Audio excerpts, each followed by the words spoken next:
আমার কাছে এটা ওরকম উস্কানিমূলক মনে হচ্ছে না, যেহেতু এর আগেও কিন্তু ওনারা এক সময় এই পুশিংটা করছিল, অনেক আগে, যে সময় আমি ডিজিবিডিআর ছিলাম সেই সময় করছিল। অনেক বছর ধরেই তো তারা আছে, এখন হঠাৎ করে পুশিং করার কারণ হঠাৎ কথা আপনারা হয়তো কিছুদিন আগে শুনছেন যে ওই জায়গাটার নাম হলো কি, গুজরাটে একটা কলোনির মতো ছিল, বাঙালি কলোনি, বাঙালি বস্তি, ওইটা ওরা ভেঙে দিছে। ওই ভেঙে দেওয়ার পরেই এইটা কিন্তু শুরু হয়েছে।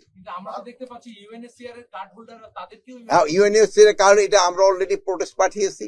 যারা ইউএনএসসিআর কার্ড হোল্ডার, যারা এর ভিতরে কিছু কিন্তু রোহিঙ্গা চলে আসে, যেসব রোহিঙ্গা আবার আমাদের দেশীয় ছিল ওরাও গেছে, আবার যারা ইন্ডিয়ান রোহিঙ্গা তাদেরও পাঠায় দিচ্ছে। এই জন্য আমরা এটার প্রতিবাদ লিপি পাঠিয়েছি। হ্যাঁ, বাংলাদেশেও অবৈধ ভারতীয় একেবারে নাই আমি বলবো না, বাট আমি আপনাদের অনুরোধ করব, যদি থাকে আপনারা আমাকে একটু জানান, আমরাও যেন প্রপার পথে পাঠাইতে দিতে পারি। আমরা মতো অবৈধ পথে পাঠাবো না, আমরা প্রপার ভাবে পাঠাবো।